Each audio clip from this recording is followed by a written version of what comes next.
Hello students, myself Yashika and I welcome you all on this amazing platform of NCERT वाला। और हम इसी COT course से जुड़े हुए हैं बच्चों, you already know that. And अब हम पहुंच चुके हैं हम अपने इकोलॉजी वाले यूनिट पर, है ना।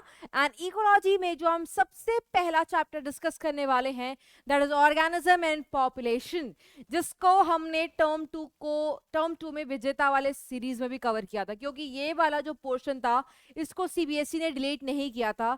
तो होपफुली आपको अभी पेपर दिया है बच्चों आपने, तो आपको कंटेक्स्ट जो भी था एनसीईआरटी का वो याद होगा।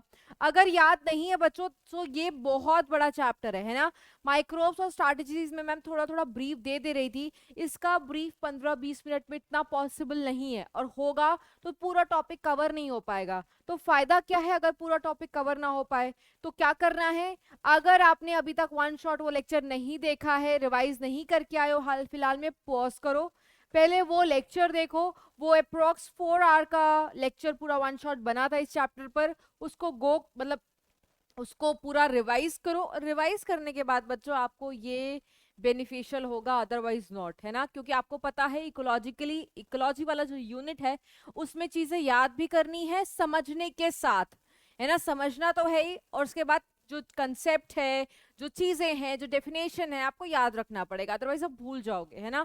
तो अगर आपको वो चीजें याद नहीं है, आपने अभी गो थ्रू नहीं किया है रिसेंट टाइम्स में, तो आप भूल जाओगे, क्योंकि बोर्ड आपने मई में दिया था, है ना। तो इतना अभी आपके रिटेन नहीं होगा, तो please have a look, do revision and then join this session, ठीक है। ओके, तो इस चैप्टर में बच्चों 2 वर्ड आपको दिखाई दे रहा है, थोड़ा सा समझते हैं इन वर्ड के बारे में। एक दिखाई दे रहा है आपको ऑर्गेनिज्म, और दूसरा दिखाई दे रहा है आपको पॉपुलेशन, है ना। What is organism and what is population? So organism क्या है? ऑर्गेनिज्म एक बेसिक यूनिट है, it is the basic unit किसकी? इकोलॉजी की। अगर आपको याद है तो हमने वन शॉट में इकोलॉजिकल हायरार्की डिस्कस की थी। क्या डिस्कस की थी? Ecological hierarchy. इस इकोलॉजिकल हायरार्की में क्या किया था हमने डिस्कस? हायरार्की का मतलब होता है लेवल्स, हायरार्की का मतलब होता है स्टेप्स। इकोलॉजी एक बहुत बड़ी चीज है। इकोलॉजी क्या होती है? इकोलॉजी में बायोटिक और एबायोटिक चीजों का इंटरैक्शन होता है, और उसी की स्टडी को हम क्या बोलते हैं बच्चों? Ecology. So ecology is a very broad term, है ना, it's a very very big term. उसके अंदर बहुत सारी चीजें आती है, उसमें बायोटिक कंपोनेंट भी आता है, एबायोटिक कंपोनेंट भी आता है। तो अगर मैं इकोलॉजी के लेवल्स की बात करूं तो एनसीईआरटी हमें 4 बेसिक लेवल्स पढ़ाती है ना, 4 बेसिक लेवल्स पढ़ाती है। और उस बेसिक लेवल में सबसे पहले हमने पढ़ा था किसके बारे में? ऑर्गेनिज्म के बारे में, ठीक है। ऑर्गेनिज्म या बोल सकते हो आप इंडिविजुअल। सबसे छोटी यूनिट जो होती है इकोलॉजी के लेवल पर वो हम है। We are individual, we are also organism. पर आपको पता है एक इंडिविजुअल और एक ऑर्गेनिज्म क्या करेगा? हम ग्रुप, जैसे अगर मैं बात करूं ह्यूमन, एक ह्यूमन इंडिविजुअल की, तो अगर मैं हूं तो मैं अपने आप को एक ऑर्गेनिज्म कंसिडर करूंगी, आई एम इंडिविजुअल। बट अगर तुम भी आ जाओ इसमें, बहुत सारे बच्चे आ जाए इसमें, बहुत सारे लोग आ जाए, तो ग्रुप बन जाएगा, झुंड बन जाएगा इंसानों का। So the group of human will be considered as human population, है ना। तो ऑर्गेनिज्म का ग्रुप क्या बनाता है? पॉपुलेशन। तो पॉपुलेशन हमारा सेकेंड लेवल ऑफ इकोलॉजी होता है, ठीक है। अब आपको पता है हमारी इकोसिस्टम में, हमारे एनवायरमेंट में, हमारे नेचर में एक पॉपुलेशन तो है नहीं। गाय की अपनी पॉपुलेशन है, भैंस की अपनी पॉपुलेशन है, बकरी की अपनी पॉपुलेशन है, भेड़ की अपनी पॉपुलेशन है, टाइगर की, डियर की, हम, मछली हो गया, ठीक है। बकरी का तो एग्जाम्पल लिया, सांप हो गया। तो आपने देखा है बड़े सारे ऑर्गेनिज्म है और सबकी अपनी पॉपुलेशन है। So the group of population what is going to form? They are going to form the third level, that is community. That is what? Community. और कम्युनिटी आपको पता है जो डिफरेंट कम्युनिटीज है, when they are going to interact they are going to form biomes. Biome एक बहुत बड़ा area होता है जिसके अंदर रीजनल और लोकल वेरिएशंस हो सकते हैं। जैसे डेजर्ट इज अ बायोम, है ना, वो बायोम है। तो आपको कहीं पर घास फूस दिख रहा होगा, कहीं पर वो जो डेजर्ट लिजर्ड्स दिख रही होंगी, कहीं पर आपको थोड़े बुशी एरिया दिखाई दे रहा होगा, है ना। क्यों? क्योंकि biome is a very very large area, और उसके अंदर ही हैबिटेट लोकलाइज्ड हो सकते हैं, है ना, उसके अंदर रीजनल वेरिएशन हो सकती है, सारी बातें जिक्र की थी जब वन शॉट पढ़ाया था, ठीक है। तो ये 4 लेवल होता है। तो इस चैप्टर में आपको चारों लेवल्स नहीं पढ़ाए जाते हैं बच्चों। इस लेवल में एनसीईआरटी आपको 2 ही लेवल्स पढ़ाती है, ऑर्गेनिज्म एंड पॉपुलेशन। कम्युनिटी की बात उन्होंने कहाँ पर की है, कम्युनिटी में अगर कम्युनिटी क्या है, बहुत सारे पॉपुलेशन का इंटरैक्शन है ना। जैसे ग्रास का इंटरैक्शन ग्रास हॉपर से है, ग्रास हॉपर को कौन खा जाता है, फ्रॉग, फ्रॉग को कौन खा जाता है, सांप। तो यहाँ पर different organisms they are interacting, है ना। तो वो किस लेवल पर आ जाएंगे, कम्युनिटी लेवल पर।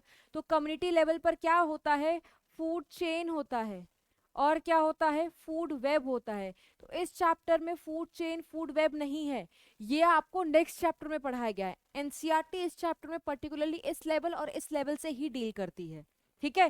तो इसीलिए हमने समझ लिया ऑर्गेनिज्म क्या है, सबसे छोटी यूनिट ऑफ इकोलॉजी।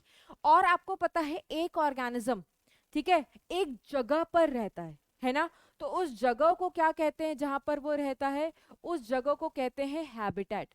तो habitat is the physical address of an organism. क्या है हैबिटेट, हैबिटेट एक उसका फिजिकल एड्रेस है एक ऑर्गेनिज्म का। अब हर ऑर्गेनिज्म जहां पे भी रह रहा है बच्चों, वहां पर वो कोई काम कर रहा होगा, बिल्कुल डेफिनेटली काम कर रहा होगा, है ना। उसको क्या कहते हैं, उसको हम कहते हैं, उसको क्या कहते हैं, उसको कहते हैं निश, है ना। तो मैं अलग सा पेज लेती हूँ, इसमें हमने ऑलरेडी बहुत कुछ लिख लिया है। तो हमने यहाँ से एक ऑर्गेनिज्म के रिस्पेक्ट में क्या पढ़ा, कि एक ऑर्गेनिज्म जिस जगह रहता है उसको बोलते हैं हैबिटेट। जहां पर वो रह रहा है वहां पर उसका कोई रोल है, कोई फंक्शन है, उसको क्या कहा जाता है, निश, ठीक है। इसको निश प्रोनाउंस करते हैं बच्चे, नीचे और पता नहीं क्या क्या प्रोनाउंस करते हैं, तो बच्चों को डिफरेंस नहीं समझ में आता। तो हैबिटेट एक ऑर्गेनिज्म का फिजिकल एड्रेस है, निश एक ऑर्गेनिज्म का फंक्शनल रोल है, निश एक ऑर्गेनिज्म का फंक्शनल रोल है। Functional role performed by organism, functional role performed by organism where it lives। ये क्वेश्चन बेटा नीट में भी आया था, क्योंकि नीट भी ऑब्जेक्टिव बेस्ड है, तो उससे आपको इसमें भी हेल्प मिल जाएगी, ठीक है। हैबिटेट फिजिकल एड्रेस मैम ने बता ही दिया। हैबिटेट कहीं पर आप रह रहे हो, ठीक है, कहीं पर आप रह रहे हो। देखो निश को हम, निश में हम क्या क्या बताते हैं, निश में हैबिटेट भी आ जाता है, ठीक है। निश हैबिटेट से बड़ा वर्ड है, हैबिटेट में सिर्फ फिजिकल एड्रेस होता है, निश में एक ऑर्गेनिज्म जहां पर रह रहा है वहां पर रह करके काम क्या कर रहा है वो भी आ गया। इसके बाद ऑर्गेनिज्म का फंक्शनल रोल भी आ गया, ठीक है। ये भी बताया हुआ था बच्चों वन शॉट में। हैबिटेट मतलब जहां पर रह रहा है, तो निश आपको क्या बता रहा है, एक ऑर्गेनिज्म का स्पेशियल स्टेटस। अब वो वहां पर रह करके काम क्या कर रहा है, वेदर दे आर प्रोड्यूसर और दे आर कंज्यूमर और दे आर डीकम्पोजर, और दे आर डीकम्पोजर। तो ये आपको निश और क्या बता रहा है, एक ऑर्गेनिज्म का फंक्शनल रोल बता रहा है कि ऑर्गेनिज्म का काम क्या है, ऑर्गेनिज्म का प्रोफेशन क्या है। और प्रोड्यूसर कंज्यूमर डीकम्पोजर क्या दिखाते हैं, ये ऑर्गेनिज्म का ट्रॉफिक स्टेटस दिखाते हैं। ट्रॉफिक मतलब न्यूट्रिशन वाला। कोई ऑर्गेनिज्म क्या दिखाते हैं, ट्रॉफिक स्टेटस दिखाते हैं। तो आपको निश से दो चीजें पता चलती हैं, एक ऑर्गेनिज्म रह कहाँ रहा है, स्पेशल स्टेटस, और दूसरा उसका ट्रॉफिक स्टेटस क्या है, उसका ट्रॉफिक स्टेटस क्या है, ठीक है बच्चों। तो हमने इकोलॉजिकल निश भी समझ लिया, हैबिटेट भी समझ लिया। तो पर्टिकुलरली जब हम ऑर्गेनिज्म लेवल पर बात करते हैं तो हम यही बताते हैं कि एक ऑर्गेनिज्म एक हैबिटेट में किस तरीके से रहता है। अच्छा, अगर एक हैबिटेट में एक ऑर्गेनिज्म रह रहा है, फॉर एग्जाम्पल ये उसका हैबिटेट है, तो फॉर एग्जाम्पल ए ऑर्गेनिज्म है यहाँ पर, तो ये ए ऑर्गेनिज्म को अगर कोई ऐसी कंडीशन आ गई, ठीक है, जो उसके लिए सुटेबल नहीं है, जो उसके लिए अनफेवरेबल है, तो वो organism they are going to show certain response, they are going to show response, they are going to show adaptations. किससे, टू डिफरेंट एबायोटिक फैक्टर्स, ठीक है। तो इस चैप्टर में एबायोटिक फैक्टर्स भी बताए गए हैं, 4 एबायोटिक फैक्टर्स हैं, कौन कौन से? Temperature, water, light and soil, जिसमें से सबसे इंपॉर्टेंट एनसीईआरटी क्या लिखती है? टेम्परेचर। टेम्परेचर के बाद जो सेकेंड नंबर पे इंपॉर्टेंट है वो कौन है? वो वाटर है। अब इन 4 एबायोटिक फैक्टर से ऑर्गेनिज्म रिस्पॉन्स कैसे शो करता है? तो 4 रिस्पॉन्स पर्टिकुलरली पढ़ाए गए हैं जो अपना इंटरनल लेवल मेंटेन कर सके।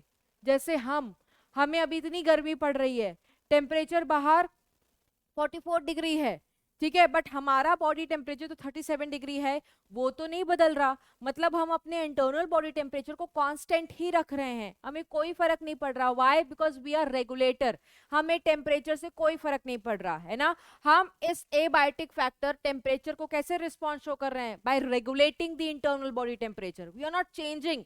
ठीक है, ऐसा नहीं कि बाहर का 44 हो गया, 45 हो गया, 50 हो गया तो हम भी अपना अंदर का बदल के रख लें, वो अच्छी बात नहीं है, नहीं बदलते हैं हम, वी आर रेगुलेटर, है ना। वी आर सबसे एडवांस्ड, वी आर मैमल्स, हम अपने इंटरनल चाहे गर्मी हो चाहे सर्दी हो 37 डिग्री मेंटेन करके रखते हैं। ठीक है, जो ऑर्गेनिज्म मेंटेन नहीं कर पाते, उनका इंटरनल लेवल चेंज होता रहता है as compare to the external level, उनको क्या बोलते हैं? कन्फर्मर्स। ज्यादातर एनिमल्स और प्लांट्स कन्फर्मर्स में आते हैं। जो बर्ड्स हैं, मैमल्स हैं, फ्यू वर्टिब्रेट्स और इनवर्टिब्रेट्स है कुछ कुछ, वो रेगुलेटर्स में आते हैं। ठीक है, अगर आपको रिस्पॉन्स शो करना है for a very limited, for a very short period of time, तो कुछ ऑर्गेनिज्म उस जगह को ही छोड़ करके चले जाते हैं जगह कंडीशन अनफेवरेबल है।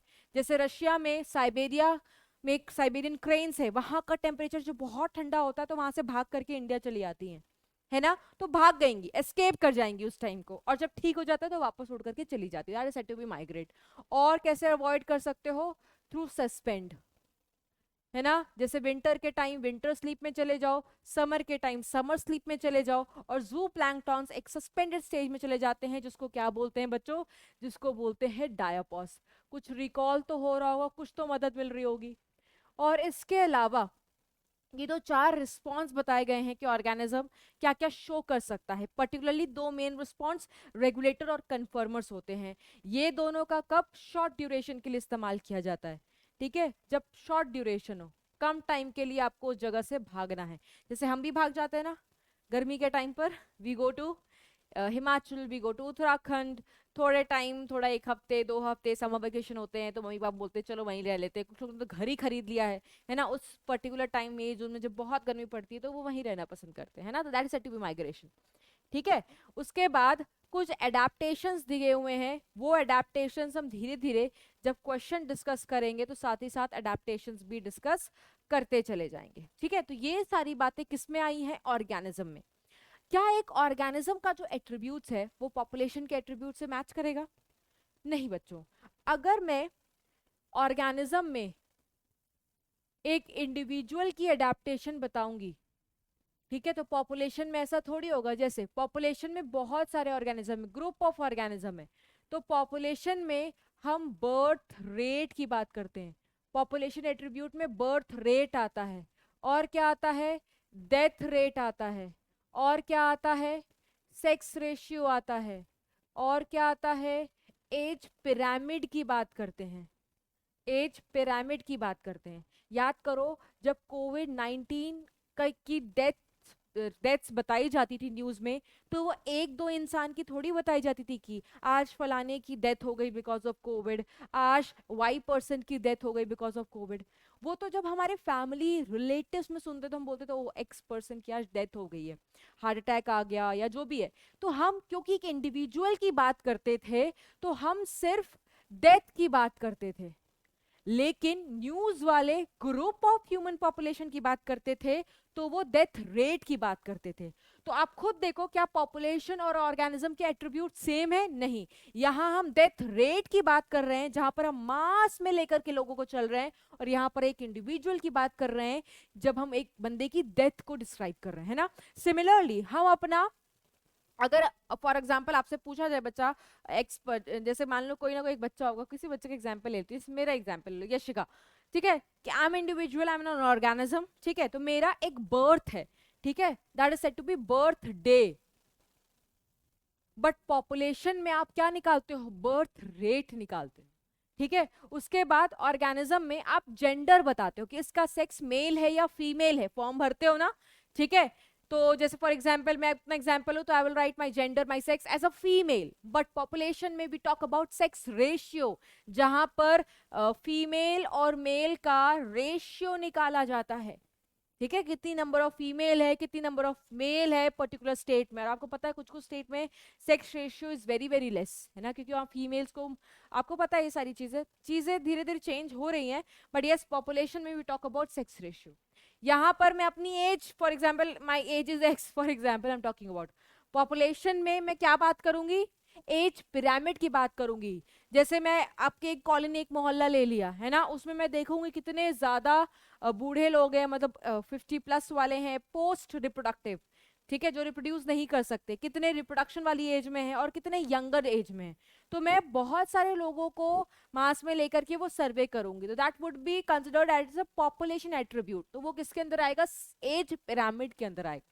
एक इंसान का, एक इंडिविजुअल का हम सिर्फ एज लिखते हैं, पॉपुलेशन में एज पिरामिड लिखते हैं, तो एट्रीब्यूट सेम नहीं है, ठीक है। तो ऑर्गेनिज्म वाला जब एट्रीब्यूट सारा का सारा खत्म हो चुका है कि ऑर्गेनिज्म कैसे अडाप्ट करता है, कैसे रिस्पॉन्स शो करता है, तो एनसीईआरटी आगे बढ़ गई है, पॉपुलेशन एट्रीब्यूट्स को डिस्कस किया है, और यही सारे पॉपुलेशन के एट्रीब्यूट्स हैं, ठीक है।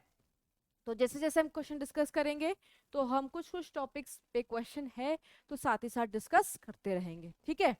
सो यस, एंड लास्ट में उन्होंने एक बताया है पॉपुलेशन ग्रोथ मॉडल, इस पे भी क्वेश्चन है तो इसकी इसकी भी बात कर लेंगे, ठीक है, कि कब पॉपुलेशन एक्सपोनेंशियल होता है, कब पॉपुलेशन लॉजिस्टिक ग्रोथ कब वाला होता है, और सबसे लास्ट में क्या है, population interaction.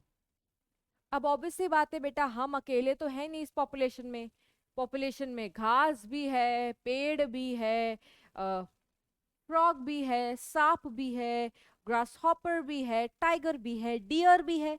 So different population interact करती हैं और उस इंटरैक्शन को पॉपुलेशन बोलते हैं।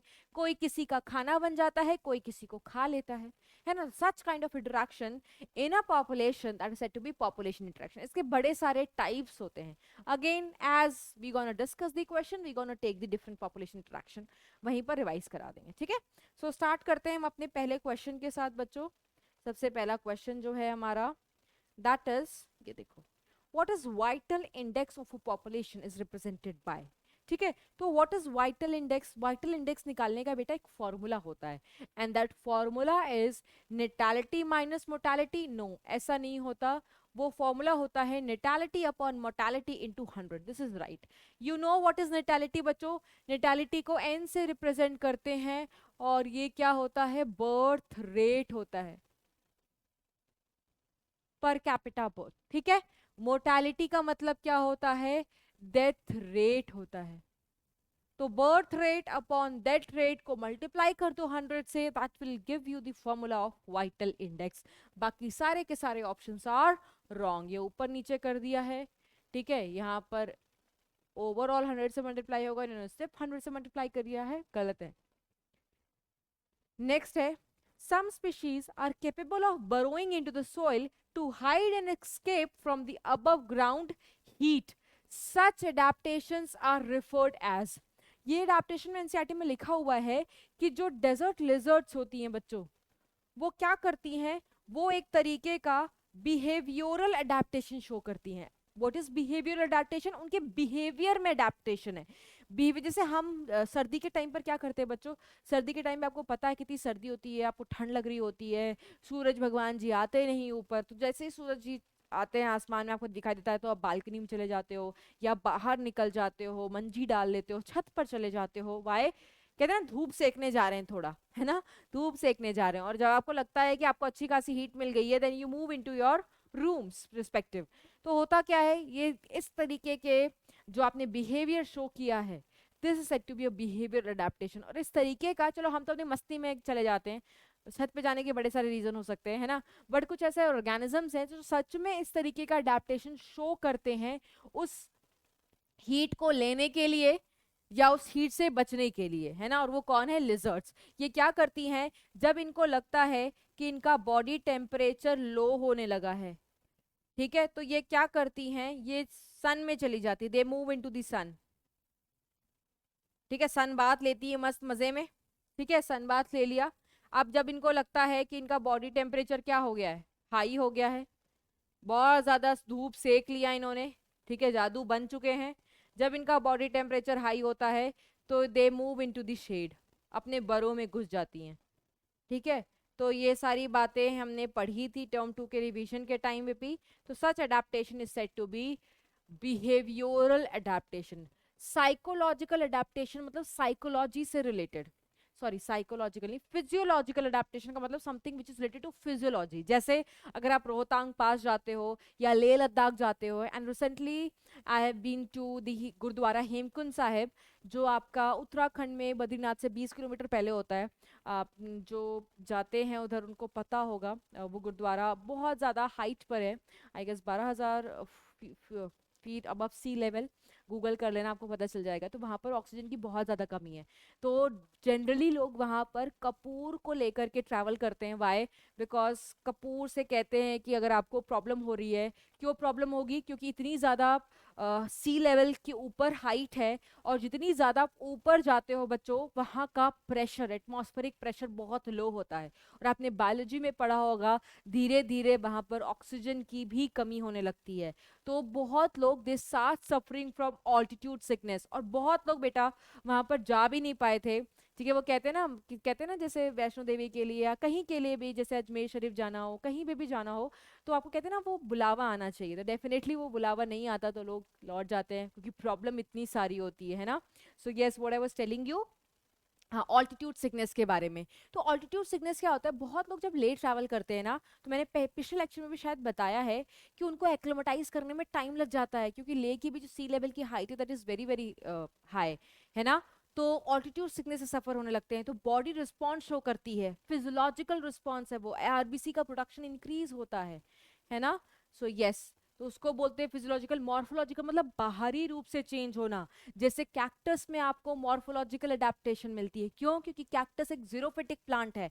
जीरोफिटिक मतलब जो डेजर्ट में रहते हैं, डेजर्ट का टेम्परेचर बहुत ज्यादा है। अगर कैक्टस पर लीफ होती ना, तो सारा का सारा कैक्टस से पानी निकल जाता, क्यों? ट्रांसपिरेशन के थ्रू। इसीलिए भगवान ने कैक्टस को एक अडेप्टेशन दी है। कैसी अडेप्टेशन? लीफ को वो कांटे में कन्वर्ट कर लेते हैं, और स्टेम को फुला लेते हैं। ठीक है, क्यों? जैसे स्टेम ट्रांस वो फोटोसिंथेसिस कर सके, है ना। जो आप कैक्टस में ये फुली हुई चीज देखते हो, ये स्टेम है। इस ग्रीन स्टेम को क्या बोलते हैं? इस ग्रीन स्टेम को फाइलोक्लेड बोलते हैं। ऐसा क्यों हुआ? क्योंकि अगर कैक्टस में बेटा लीफ होती तो लीफ का सरफेस एरिया ज्यादा होता, ट्रांसपिरेशन बहुत ज्यादा होता। चलो कोई बात नहीं, अगर पानी उड़ भी गया, बरसात ही नहीं होती वहां पर डेजर्ट में, तो है ना, तो पानी उड़ गया, उनको प्यास ही लगती रहेगी, वो मर जाएंगे एक टाइम पर एक्सेसिव लॉस की वजह से। तो क्या करते हैं, ये अपने लीव्स को स्पाइंस में कन्वर्ट करने लगते हैं। अब स्पाइंस में लीव्स क्योंकि कन्वर्ट हो चुके हैं, तो अब ये फोटोसिंथेसिस करने कितने लायक नहीं बचे, क्योंकि you require enough surface area. That is why वहां पर स्टेम कन्वर्ट हो जाता है, किसमें? फाइलोक्लाइड में। तो यहाँ पर बाहरी रूप से चेंज हुआ ना, मॉर्फोलॉजिकली एक्सटर्नल फीचर में चेंज हुआ है, तो इसको क्या बोलते हैं? Morphological adaptation. कुछ ऐसे इन्वर्टिब्रेट्स हैं जो एकदम नीचे, सी के एकदम नीचे, जहां पर प्रेशर बहुत ज्यादा होता है, वहां पर मिल सकते हैं। सो क्यों? क्योंकि उनके में केमिकल अडेप्टेशंस है। Such adaptations they are said to be biochemical adaptations, है ना, उनकी बायोलॉजिकल मेम्ब्रेन ऐसी है। ओके, नेक्स्ट चलते हैं बच्चों। माइकोराइजल एसोसिएशन क्या होता है? माइकोराइजल एसोसिएशन में पहले भी पढ़ा हुआ है। ये हम बात करते हैं कुछ प्लांट्स में, फॉर एग्जांपल पाइनस। पाइनस एक जिम्नोस्पर्म है। जिम्नोस्पर्म में जो पाइनस होता है, पाइनस के जो रूट्स होते हैं, उस रूट्स में, this is roots of Pinus for example, ठीक है, उस पाइनस में आपको फंजाई के फिलामेंट्स दिखाई देते हैं। तो फंजाई और रूट का जो एसोसिएशन है, that is said to be the mycorrhizal association. और ये जो माइकोराइजल एसोसिएशन है बच्चों, ये कैसा एसोसिएशन है? This association is a kind of, ठीक है, ये एक सिम्बायोटिक रिलेशन है। सिम्बायोटिक म्यूचुअल रिलेशन है। सिम्बायोटिक मतलब दोनों को फायदा देने वाला रिलेशन, मतलब रूट जो ये प्लांट का रूट है इसको भी फायदा मिल रहा होगा, मतलब प्लांट को भी फायदा मिल रहा होगा और फंजाई को भी फायदा मिल रहा होगा। प्लांट को क्या फायदा मिलता है, क्योंकि यार अगर प्लांट को न्यूट्रिएंट की कमी है, अगर कोई एक प्लांट ऐसे सॉइल में है जहां पर न्यूट्रिएंट का अपटेक बहुत कम है, absorption is very very less, तो वो प्लांट्स इस तरीके का एसोसिएशन रख सकते हैं, वो प्लांट फंजाई को बुलावा दे सकते हैं कि आ जाओ भैया मेरे रूट में रह लो। तुम मेरे रूट में रहोगे तो उनको फायदा क्या मिलेगा, फंजाई अगर उनके रूट में रहेगा तो फंजाई को ऑस्मोट्रॉफ्स बोलते हैं। ऑस्मोट्रॉफ्स क्यों बोलते हैं, because they are very good absorber. उन सारे ऑर्गेनिज्म को ऑस्मोट्रॉफ कहा जाता है जो बड़े गुड एब्जॉर्बर हैं। फंजाई का एब्जॉर्प्टिव मोड ऑफ न्यूट्रिशन है, that is why they are very good absorber of water and nutrients. तो जो न्यूट्रिएंट्स प्लांट नहीं अपटेक कर पा रहा था, फंजाई उनको सारा का सारा अपटेक कर करके देता रहेगा। तो प्लांट्स को फायदा मिल गया ना।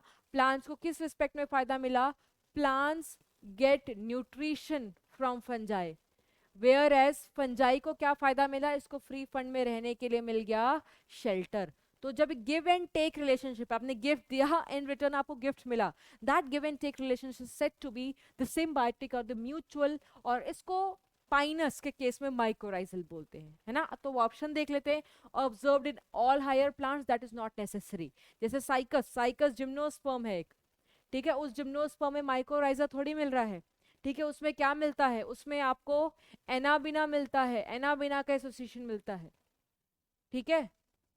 तो ऐसा जरूरी नहीं है। An adaptation to oligotrophic soil, yes this is right, why, because oligotrophic का मतलब क्या होता है, वो न्यूट्रिशन जो कि वो सॉइल जो कि डेफिशिएंट है न्यूट्रिएंट्स में।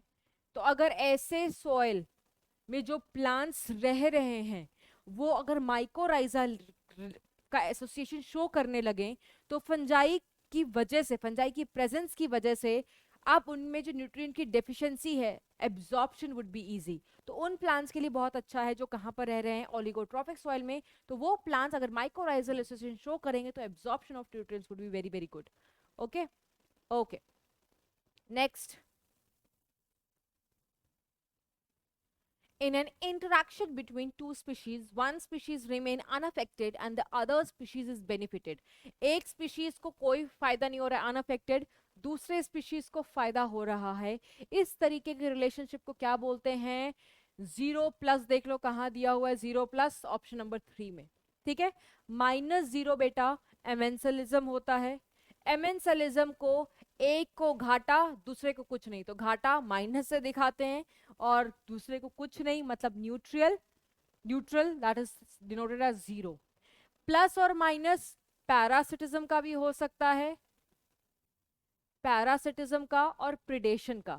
पैरासिटिज्म क्या होती है, जब पैरासाइट होस्ट पे रहे, है ना। तो पैरासाइट होस्ट का खून चूस रहा है, तो पैरासाइट को तो खाना मिल गया, होस्ट का तो खून जा रहा है ना, तो होस्ट के लिए माइनस हो गया। प्रिडेशन का मतलब एक दूसरे को खाना। अब टाइगर डियर को खा गया, है ना, तो टाइगर को तो पेट भर गया टाइगर का, टाइगर के लिए तो फायदा है, बट डियर तो मर गया, ठीक है। तो वहां पे भी प्लस माइनस, पैरासिटिज्म में भी प्लस माइनस। प्लस प्लस दो चीजों में होता है, एक म्यूचुअलिज्म, एक म्यूचुअलिज्म और एक प्रोटो कोऑपरेशन। आप सोच रहे होगे कि मैम फिर दोनों में डिफरेंस क्या है। म्यूचुअलिज्म में जो दो ऑर्गेनिज्म पार्टिसिपेट करते हैं बच्चों, जो दो स्पीशीज पार्टिसिपेट करते हैं, जैसे फॉर एग्जांपल फिग है और वास्प है, ये म्यूचुअलिज्म शो करते हैं। तो इन दोनों ने ना जीने मरने की कस्में खा रखी हैं, ये रिश्ता इनका ऑब्लिगेट है, कभी नहीं टूट सकता, और अगर टूट गया तो दोनों मर जाएंगे, है ना, दोनों मर जाएंगे, ऑब्लिगेट रिश्ता है। बट प्रोटो कोऑपरेशन में ऐसा नहीं है। प्रोटो कोऑपरेशन में जो दो स्पीशीज पार्टिसिपेट करते हैं वो दोनों साथ साथ रहते हैं, ठीक है, वो दोनों साथ साथ रहेंगे, जैसे हर्मिट क्रैब और सी एनिमोन, हर्मिट क्रैब और सी एनिमोन, कभी गूगल करना आपको हर्मिट क्रैब सी एनिमोन के साथ दिखाई देगा, ठीक है। तो इनका रिश्ता ऑब्लिगेट नहीं है। हाँ, एक जैसे कहते हैं ना फ्रेंड्स विद बेनिफिट्स, है ना, तो they are friends with benefits. Why they are friends with benefits, दोनों साथ में हैं, दोनों को फायदा मिल रहा है।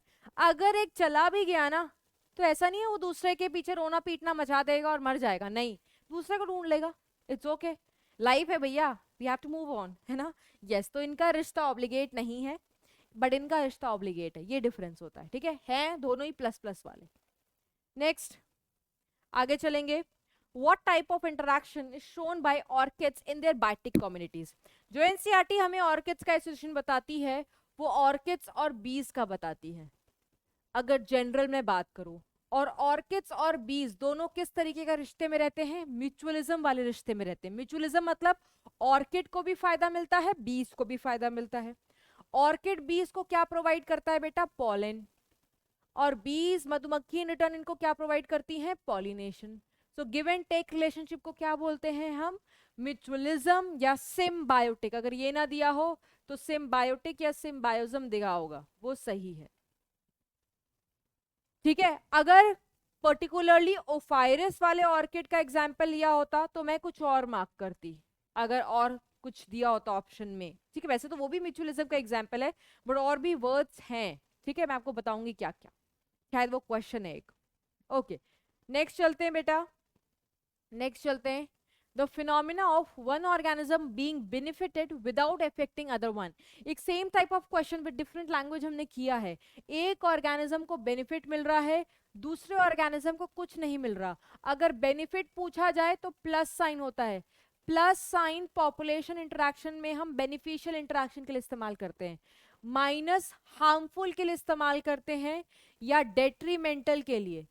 अगर किसी की जान चली जाए तो उसके लिए तो माइनस हो गया ना बेटा वो इंटरेक्शन, और अगर कुछ नुकसान ना घाटा ना तो उसको क्या बोलते हैं? न्यूट्रल, ठीक है। वो गाना नहीं है मेरा कुछ नहीं जाता ऐसा, सॉरी मेरे को याद नहीं आ रहा एग्जैक्टली, मेरे को बताना था। एनीवेज यस, ठीक है। तो ये वी हैव, ठीक है, we have three signs plus minus and zero. एक लिखा हुआ है बेनिफिट, एक लिखा हुआ है किसी को कोई फर्क नहीं पड़ा। तो again this is a kind of commensalism. Amensalism में एक को घाटा, ठीक है, दूसरे को कुछ नहीं। सिम्बायोसिस में दोनों को फायदा। स्कैवेंजिंग में स्कैवेंजर्स है ना, ठीक है। स्कैवेंजर्स क्या होते हैं? जो डेड रिमेन्स पर फीड करते हैं, ठीक है, डेड रिमेन्स पर फीड करते हैं, न्यूट्रिएंट साइक्लिंग में एक तरीके से हेल्प करते हैं। Okay next, which one of the following organism is capable of meeting its requirement through internal fat oxidation? ये भी बेटा एक तरीके का एडाप्टेशन है जो हमारी एनसीईआरटी लिखती है। और वो जो एडाप्टेशन है ये किस में लिखती है एनसीईआरटी? कैंगेरू रैट में, है ना। इसमें क्या लिखती है एनसीईआरटी? बेटा ये जो रैट है ना ये कहाँ रहता है? नॉर्थ अमेरिकन डेजर्ट में। नॉर्थ अमेरिकन डेजर्ट में रहने के बावजूद, ठीक है, रहने के बावजूद इसको पानी पीते हुए नहीं दिखाई दिया। अब रेगिस्तान में है तो पानी, प्यास तो लगनी चाहिए थी ना, नहीं। वो कैसे मीट कर रहा है, मतलब अपनी पानी की रिक्वायरमेंट कैसे? वो मीट करता है दो तरीके से, अपने यूरिन को कंसंट्रेट कर देता है, तो एक ये तरीका होता है पानी की रिक्वायरमेंट को मीट करना। दूसरा ये अपने अंदर ही फैट को ऑक्सीडाइज कर देते हैं, और फैट का oxidation will lead to the aerobic respiration. Aerobic respiration का एंड प्रोडक्ट मेटाबॉलिक वाटर होता है। So this is how they meet the requirement, the water need, ठीक है। डेजर्ट लिजर्ट मैंने आपको बता दिया, they show behavioural adaptation. Behavioural adaptation क्या होता है अभी जस्ट एक्सप्लेन किया था एक क्वेश्चन में, ठीक है। मैंने बोला था ना क्वेश्चन के साथ साथ ही हम डिस्कस कर लेंगे सारे अडेप्टेशन। सील्स क्या होते हैं बेटा? जो पोलर सीज होते हैं, जो पोलर सीज में मिलते हैं। अब आपको पता है पोलर तो बड़ा ठंडा इलाका है ना, बट इन सील्स को इतनी ठंड क्यों नहीं लगती भैया? ये कैसे रह लेते हैं उस पानी में? Because they have a blubber, बड़ी मोटी चमड़ी है इनकी। ब्लबर क्या है? It is a thick layer of fat, मोटी चमड़ी है फैट की, है ना। और ये थिक लेयर ऑफ फैट बेटा किसकी तरह काम करता है? इंसुलेटर की तरह। और आपको पता है इंसुलेटर का रोल क्या होता है? जैसे अगर आप ज्यादा ठंडे इलाके में जाओगे, आप यू गो टू कश्मीर, ठीक है, या आप चले जाओ बाहर कनाडा वाली कंट्री में, ठीक है। कश्मीर तो ऐसे इतना सुंदर है तो आपको कनाडा जाने की क्या जरूरत है, कश्मीर विजिट कर सकते हो। बट एनीवेज अगर आप ऐसे बहुत ज्यादा जहाँ का टेम्परेचर माइनस में चला जाता है तो आपको जनरली वुडन वाले ही घर दिखाई देते हैं, है ना। क्यों? Because wood is also insulator that is going to protect you from the excessive cold. तो यही हाल है सील का, ठीक है। उसके बाद एंटार्क्टिक फिश एंटार्क्टिक ओशन में रहने के बावजूद फ्रीज नहीं करती हैं। Why? Because they have anti freeze solute in them. जो उनको फ्रीजिंग से बचाता है, उनके बॉडी फ्लूइड में एंटी फ्रीज सोल्यूट होता है। ठीक है, तो ये कुछ एडेप्टेशंस हैं। Okay, next, organisms reacted to a narrow range of temperature. देखो टेम्परेचर को कोई ऑर्गेनिज्म काफी हद तक बर्दाश्त कर सकता है, जैसे मैमल्स है। बेटा हमें तो तुम माइनस वाले कितने ही भेज दो, हम माइनस वाले जैकेट्स पहन लेंगे, 3-4 लेयर कर लेंगे, बट बचे रहेंगे, है ना। अगर हमारे पास सारी वो चीजें हैं जिससे हम आपको बचा सकते हैं, तो हम तो भैया 50 डिग्री वाला भी बर्दाश्त कर सकते हैं, है ना, और हम माइनस वाला भी बर्दाश्त कर सकते हैं। तो हम आए वाइड रेंज ऑफ टेम्परेचर में। तो जो organism wide range of temperature को बर्दाश्त कर सकता है उसको स्टीनोथर्मल कहते हैं। ठीक है, तो जो ऑर्गेनिज्म सिर्फ नैरो रेंज ऑफ टेम्परेचर को टॉलरेट कर सकता है उसको क्या बोलते हैं, स्टीनोथर्मल। और जो वाइड रेंज को टॉलरेट कर सकता है उसको क्या बोलते हैं, यूरी थर्मल। क्या बोलते हैं, यूरी थर्मल। ठीक है, तो ये देखो यहाँ पर यूरी थर्मल लिखा हुआ है, ये गलत हो जाएगा क्योंकि नैरो रेंज यूरी किसके लिए होता है, वाइड रेंज, जैसे बर्ड्स हो गए, मैमल्स हो गए। ठीक है, स्टीनोथर्मल क्या होता है, नैरो रेंज वाले। कौन से, नैरो रेंज वाले। तो आंसर क्या हो जाएगा, स्टीनोथर्मल। ठीक है, हेट्रोथर्मल हम दो ही वर्ड पढ़ते हैं, स्टीनो और यूरी। ठीक है, एनसीईआरटी में स्टीनो हलाइन बेटा सैलिनिटी के लेवल के लिए है, सॉल्ट कंसंट्रेशन के लिए है। अगर कोई organism narrow range of salinity बर्दाश्त कर पाता है, सिर्फ फॉर एग्जांपल शार्क, तो उसको बोलते हैं स्टीनोहलाइन। सैल्मन फिश जो एक पानी से फ्रेश वाटर से सी वाटर, फिर सी वाटर से फ्रेश वाटर जा पा रही है, मतलब वो बर्दाश्त कर पा रही है उस सी लेवल को, है ना, क्योंकि फ्रेश में तो सी लेवल, फ्रेश में सॉल्ट कंसंट्रेशन तो निग्लेजिबल है, बट सी में तो है यार। अगर वो इधर से उधर जा पा रही है दैट मीन्स वो बर्दाश्त कर पा रही है। ठीक है, वाइड रेंज ऑफ सैलिनिटी को बर्दाश्त कर पा रही है, और उसको हम बोलते हैं हम यूरी हलाइन। ठीक है, तो हलाइन तो दिया नहीं है, टेम्परेचर के रिस्पेक्ट में हम थर्मल वर्ड लिखते हैं। ठीक है, तो इसका आंसर क्या हो जाएगा, स्टीनोथर्मल। नेक्स्ट हम बात करेंगे, पैरासिटिक बर्ड जो होती हैं वो अपना अ, अंडा कहाँ देती हैं, होस्ट बर्ड के घोंसले में, and let's the host incubate them. ये क्या रिप्रेजेंट करता है, याद करो, 3 इडियट्स। ठीक है, वायरस आते हैं, कहानी सुनाते हैं वीरू सहस्त्रबुद्धे, है ना, आईआईटी की इंजीनियरिंग कॉलेज में, कि that life is a race, भागोगे नहीं तो you will be like a broken अंडा। मैम को भी याद है क्योंकि मैंने बहुत बार देखी है, और आप लोग शायद मेरे साथ रिपीट भी कर रहे हो, अगर आपको रिकॉल भी हो गया होगा, है ना। यस, तो उसमें बताया हुआ है, बड़ा अच्छा एग्जाम्पल लिया हुआ है, कि जो कुकू बर्ड होती है, ये पैरासिटिक बर्ड कौन है, कुकू बर्ड। कुकू बर्ड अंग्रेजी में, हिंदी में हम इसको कोयल बोलते हैं। कोयल अपना घोंसला कभी नहीं बनाती, वो अपने अंडे को कहाँ रखती है, होस्ट बर्ड में। होस्ट कौन है, क्रोस के नेस्ट में।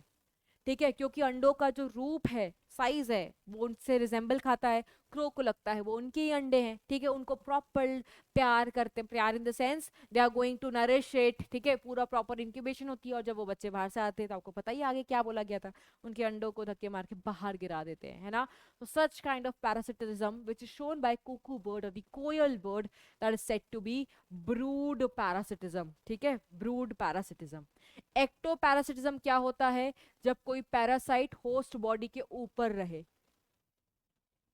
ठीक है, जैसे जू है नहीं पड़ जाती हमारे सर में, तो वो हमारी बॉडी के ऊपर रह रही है, तो दैट इज एक्टोपैरासाइट। जब हमें मलेरिया कॉज करता है तो प्लाज्मोडियम हमारे अंदर चला जाता है, उसको एंडोपैरासाइट बोलते हैं, और उस फिनोमिना को एंडोपैरासिटिज्म बोलते हैं। एंडो मतलब अंदर की तरफ। ठीक है, होस्ट बॉडी के ऊपर रहे, आउटसाइड टू होस्ट बॉडी, तो ectoparasitism. Inner to host body, endoparasitism. जैसे बहुत लोग लीच थेरेपी भी लेते हैं, लीच लगा देते हैं तो वो पूरा गंदा जो खून है वो सक कर जाते हैं। ठीक है, that is also a parasite, बाहर की तरफ से एक्टोपैरासिटिज्म है। ठीक है, ये एनसीईआरटी में, ये एनसीईआरटी में, ब्रूट पैरासिटिज्म एनसीईआरटी में है। Next, characteristic feature of mangrove plants. Mangrove plants apospory show करता है, हेट्रोस्पोरी, हेट्रोफिली, विविपेरी। ये 11th क्लास से थोड़ा रिलेटेड है बच्चों, जब हम पीजीआर वाला चैप्टर बच्चों को पढ़ाते हैं तो वहां पर उनको विविपेरी के बारे में बताया जाता है। अब कोई भी एक मैंग्रोव है, अगर आपने देखा है, मान लो एक मैंग्रोव का प्लांट फॉर एग्जाम्पल, है ना, ये मैंग्रोव का जो प्लांट है उसकी जड़ें कहाँ पर है, सॉइल में। बट ये कैसा सॉइल है बच्चों, ये एक सलाइन सॉइल है ना, ये एक सलाइन सॉइल है। और सलाइन सॉइल में कैसी कंडीशन होती है, ऑक्सीजन डेफिशिएंट कंडीशन होती है, मतलब एनएरोबिक कंडीशन होती है। तो क्या एनारोबिक कंडीशन में ये रूट ग्रो कर पाएंगे? Root will not able to grow, they will not be able to grow, will not be able to grow. तो क्या होगा, प्लांट पूरा का पूरा मर जाता है ना। दैट इज वाई आपने 11th क्लास में एक एडेप्टेशन पढ़ी है कि जो मैंग्रोव्स होते हैं उसमें रूट नीचे की तरफ ग्रो नहीं करते सॉइल में, बट सॉइल से ऑपोजिट ग्रो करते हैं। ये टुवर्ड्स द ग्रेविटी ग्रो नहीं करते, अगेंस्ट द ग्रेविटी शो करते हैं। इनको इसीलिए नेगेटिव जियोट्रॉपिक बोला जाता है। और इस तरीके के रूट को क्या कहा जाता है? Respiratory roots. क्योंकि सॉइल में तो सांस ले नहीं पाते, क्यों? क्योंकि सांस कैसे लेते, रेस्पायर कैसे करते, there was no oxygen over there, ठीक है। दैट इज व्हाई इन्होंने इसको रेस्पिरेशन के लिए, गैसेज एक्सचेंज के लिए अपने आप को ऊपर ग्रो किया against the gravity. That is why they are said to be respiratory roots. और इनको और क्या बोलते हैं? निमैटोफोर्स। तो ये 11th की एनसीईआरटी में लिखा हुआ है कि निमैटोफोर्स कहाँ मिलते हैं? They are present in mangroves plant. पहली बात तो ये समझो। तो आपको यहाँ से एक बात समझ में आई कि मैंग्रोव्स ऐसी जगह पर मिलते हैं जहां का सॉइल सलाइन है, ठीक है। जो जब कोई ऐसा प्लांट सलाइन कंडीशन में ग्रो करता है तो उस प्लांट को क्या बोलते हैं? हेलोफाइट्स। जैसे अगर कोई प्लांट पानी में ग्रो करता है तो उसको हाइड्रोफाइट कहा जाता है, ठीक है। जैसे बहुत सारे आपने प्लांट देखे हुए हैं, आपका Vallisneria is aquatic plant, hydrolyse aquatic plant. जो प्लांट डेजर्ट में ग्रो करे जेरोफिटिक, जो सॉइल में ग्रो, सलाइन कंडीशन में ग्रो करे, दैट इज हेलोफाइट्स, है ना। तो हेलोफाइट्स में होता क्या है बच्चों? मान लो एक पेड़ है, फॉर एग्जाम्पल ये पेड़ है, इस पेड़ ने सीड बनाया, ये सीड बना दिया। तो सीड का काम क्या है? झड़ करके जमीन में आना, सॉइल में आना, है ना। और जब सॉइल में एक सीड आ जाता है तो वो सिर्फ क्या करेगा? जर्मिनेट करेगा और नया पौधा बनाएगा। लेकिन अगर मैंग्रोव के केस में ये सीड झड़ करके सॉइल में आ गई तो क्या ये जर्मिनेट कर पाएगी? ये जर्मिनेट नहीं कर पाएगी। क्यों? क्योंकि जिस सॉइल में आएगी वो एक सलाइन सॉइल है और वो एनारोबिक सॉइल है। हर चीज की ग्रोथ के लिए, हर चीज की जर्मिनेशन के लिए, प्रॉपर जर्मिनेशन के लिए you require the presence of oxygen. But ये सीड जब अपनी जर्मिनेशन के लिए आएगा सॉइल में तो जर्मिनेट ग्रोथ कर ही नहीं पाएगा क्योंकि सॉइल हमारा एनारोबिक है। तो मैंग्रोव्स के केस में भगवान ने उनको एक वरदान दिया हुआ है। वो वरदान क्या है? कि वो पेड़ पर जब बन गए हैं लगे लगे यहीं पर जर्मिनेट कर सकते हैं। और इस फिनोमिना को क्या कहा जाता है? वीवी पैरी, ठीक है। तो what is vivipary? Vivipary is the germination of seed, is the germination of seed, is the germination of seed when it is still attached to the, it is still attached to the, still attached to the parent plant। Parent plant से जब जुड़ा हुआ है तभी germinate कर जाता है। और एक बार जब जर्मिनेट कर गया, जर्मिनेट करने के बाद वो झड़ जाए कोई प्रॉब्लम नहीं है, बट जर्मिनेशन तभी होती है जब वो अपने पेरेंट प्लांट पर लगा हुआ है। Such site said to be vivipary. और ये क्यों हो रहा है? क्योंकि अगर वो झड़ करके आ गया, जर्मिनेट नहीं कर पाएगा, वो इनएक्टिव स्टेज में चला जाएगा। उस इनएक्टिव स्टेज को डॉर्मेंसी बोलते हैं। तो डॉर्मेंसी से बचाने के लिए ये सारा फिनोमिना मैंग्रोव्स में प्रेजेंट होता है, ठीक है। हेट्रोस्पोरी बेटा, हेट्रोस्पोरी का मतलब होता है two different types of spore. और two different types of spore gymnosperm angiosperm दोनों में मिलते हैं। ये मैंग्रोव का कैरेक्टरिस्टिक फीचर नहीं है। वो हर जिम्नोस्पर्म एंजियोस्पर्म में दो स्पोर्स मिलते हैं, एक माइक्रोस्पोर्स छोटी साइज वाला, एक मैक्रो मेगास्पोर्स बड़ी साइज वाला। हेट्रोफिली का मतलब होता है डिफरेंट टाइप की पत्तियां ऑफ अ सेम लीफ। जैसे धनिया, धनिया के घर में आपकी पत्तियां आती हैं, कभी कभी आपको उसी उसी धनिया की लीफ में छोटी पत्ती दिखाई देती है, कभी बड़ी पत्ती दिखाई देती है। क्यों? क्योंकि दोनों का डेवलपमेंटल स्टेज अलग अलग है। एक छोटी वाला है, ठीक है, जुवेनाइल, और एक बड़ा वाला है डेवलपमेंटल, है ना। तो जब पत्तियों का शेप अलग होता है तो that is said to be heterophylly. ये भी 11th का टॉपिक है, ठीक है। एपोस्पोरी में क्या होता है बेटा? स्पोरोफाइट से, स्पोरोफाइट मतलब स्पोरोफिटिक स्ट्रक्चर से एक गेमेटोफिटिक स्ट्रक्चर बनता है, ठीक है। स्पोरोफाइट 2n होता है तो गेमेटोफाइट भी 2n बनता है। क्यों? Because there is no meiosis that is taking place. उस कंडीशन को हम क्या बोलते हैं? एपोस्पोरी बोलते हैं, ठीक है। तो काफी कुछ पढ़ा हमने इस स्लाइड में। नेक्स्ट हम बात करेंगे बेटा एक्सपोनेंशियल पॉपुलेशन ग्रोथ कर्व की, किसकी? एक्सपोनेंशियल पॉपुलेशन ग्रोथ कर्व की। ओके तो क्वेश्चन पढ़ लिया हमने। द एक्सपोनेंशियल पॉपुलेशन ग्रोथ को कौन रिप्रेजेंट करता है? कौन represent in the sense you have to identify the correct option. और ऑप्शन में क्या दिया हुआ है बच्चों? इक्वेशन आपको पहचानना है ना। तो पहले क्यों ना ग्रोथ मॉडल थोड़ा सा रिवाइज कर लो, ठीक है। और ग्रोथ मॉडल को रिवाइज करने के लिए मैम ने ऑलरेडी 2 ग्राफ्स ऐड किए हुए हैं, आपको दिखाई दे रहा होगा बच्चों शेप, ठीक है।